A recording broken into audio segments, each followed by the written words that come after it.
Kenapa rakyat turun lagi ke jalan? Kenapa suara marah itu menggema, mecah udara berbagai kota di Indonesia, membawa simbol sederhana, 17 tambah 8. Dua angka itu bukan sekedar hitungan matematika, tapi jerit kolektif sebuah bangsa. Di baliknya ada tuntutan yang jelas. Transparansi, reformasi, dan empati. Demonstrasi ini lahir bukan karena rakyat senang keributan, tapi karena pintu komunikasi sudah tertutup. Suara rakyat tidak lagi sampai ke ruang-ruang kekuasaan, tenggelam di balik tembok beton dan gorden tebal ruang sidang. Maka jalanan menjadi mimbar terakhir, spanduk menjadi bahasa paling jujur, dan teriakan mewakili doa yang paling keras. Hingga saat ini 9 orang meninggal dunia dan ratusan yang terluka. Semoga tidak bertambah. Sangat menyedihkan memang, karena di negeri demokrasi tidak boleh satu nyawa pun hilang karena menuntut hak. 17+8 berdiri sebagai simbol bahwa rakyat masih ada, masih hidup, masih menuntut. Sebuah peringatan bahwa demokrasi bukan sekedar pesta 5 tahunan, melainkan nafas sehari-hari dari mereka yang rela berpanas-panasan demi sesuap nasi.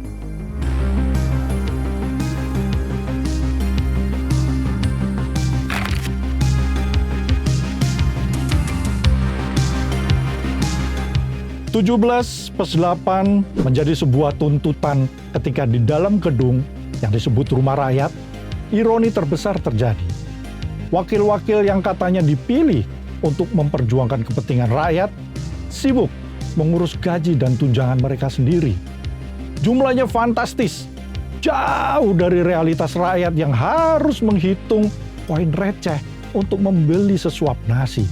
Di saat pemerintah mencanangkan efisiensi, anggaran kenaikan tunjangan ini seperti kontradiktif. Saat rakyat harus rela mengurangi lauk, mereka menambah fasilitas.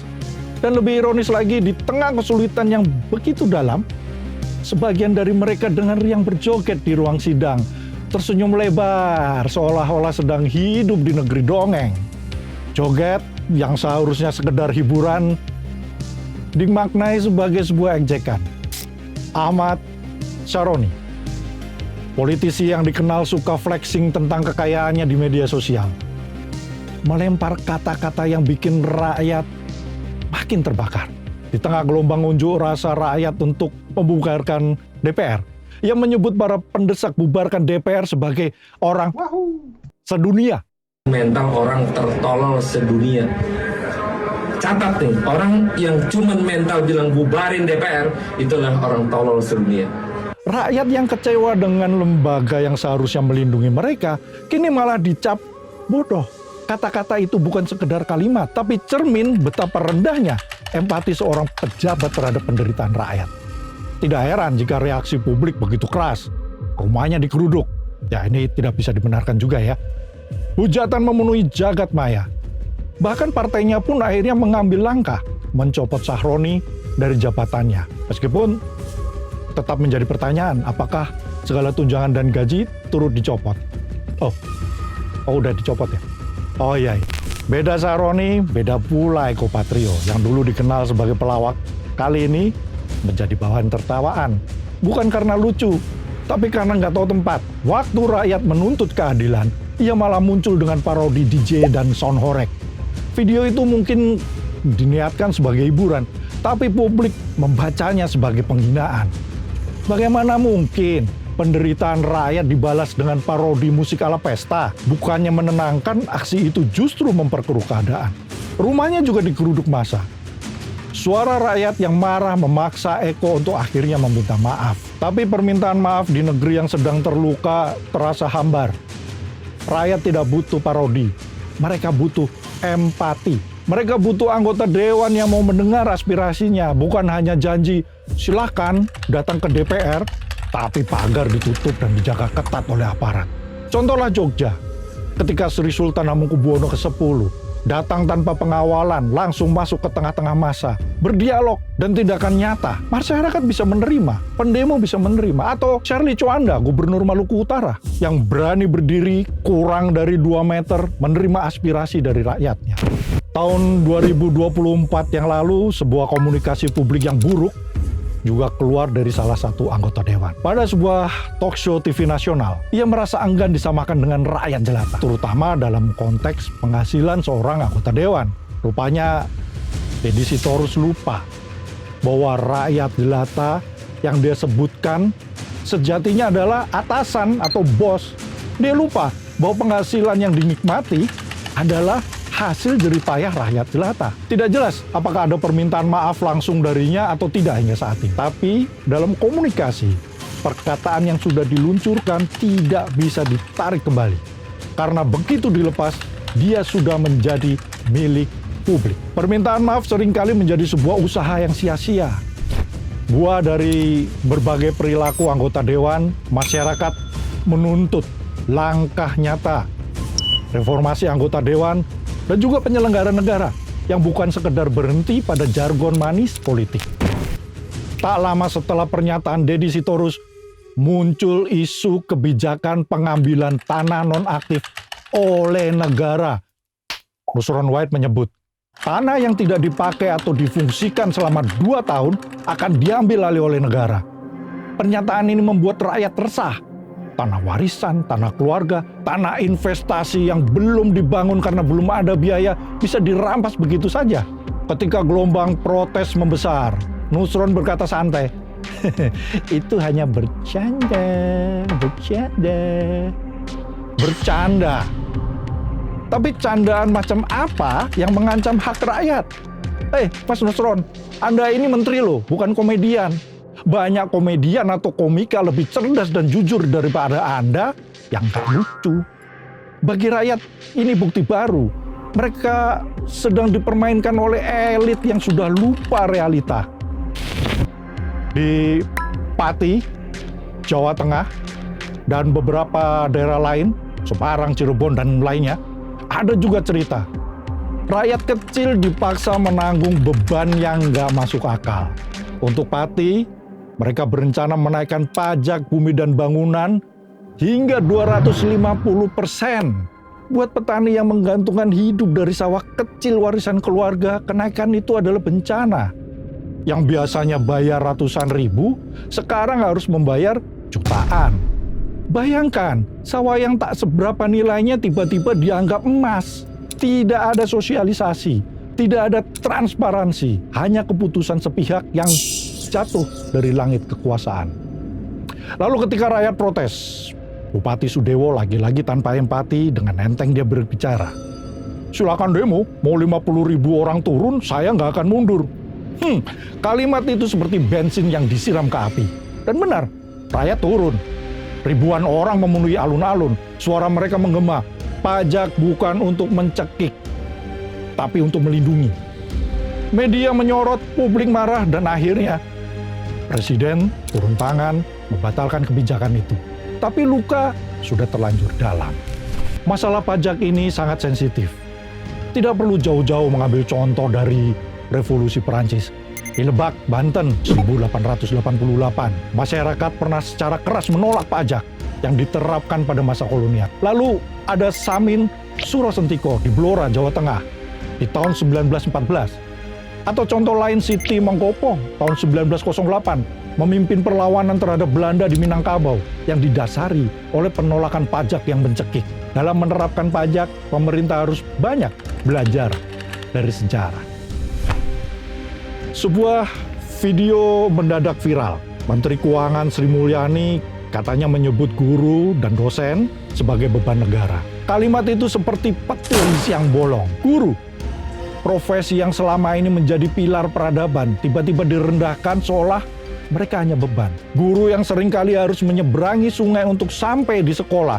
Guru yang terus mengabdi di daerah terpencil, sangat terluka, seolah perjuangan mereka tidak dianggap. Video itu ternyata deepfake, hasil rekayasa kecerdasan buatan. Ibu Sri Mulyani hanya mengatakan bahwa guru dan dosen yang seluruhnya menjadi tanggungan negara, apakah tidak ada alternatif lain? Tapi bagi rakyat, terutama guru dan dosen, luka sudah terlanjur menganga. Banyak yang percaya dengan video deepfake itu. Bukan karena bodoh, bukan. Tapi karena kepercayaan terhadap pejabat memang sudah begitu rapuh. Deepfake itu berhasil karena ada kebenaran rasa. Rakyat sudah terlalu sering mendengar pejabat bicara tanpa empati. Beda dengan polemik pajak, rakyat juga dibuat panik oleh kebijakan PPATK. Jutaan rekening dorman atau tidak aktif diblokir tanpa pemberitahuan. Alasannya mulia, mencegah pencucian uang dan pendanaan ilegal. Tapi ini juga tidak pernah dijelaskan secara transparan. Dasar pemikirannya yang membuahkan peraturan itu. Lalu, apakah sudah ada kajian yang mendalam? Bukankah pemerintah bisa melibatkan akademisi yang ahli di bidang itu untuk mengeluarkan kebijakan yang tentu saja pro kepada rakyat?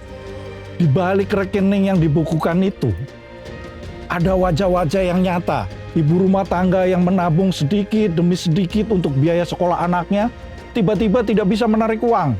Seorang pensiunan yang menyimpan dana daruratnya, mendadak kehilangan akses. Atau seorang pekerja migran yang menabung untuk biaya pulang, tiba-tiba tidak bisa menarik uangnya. Tabungan rakyat kecil yang tidak seberapa dianggap mencurigakan.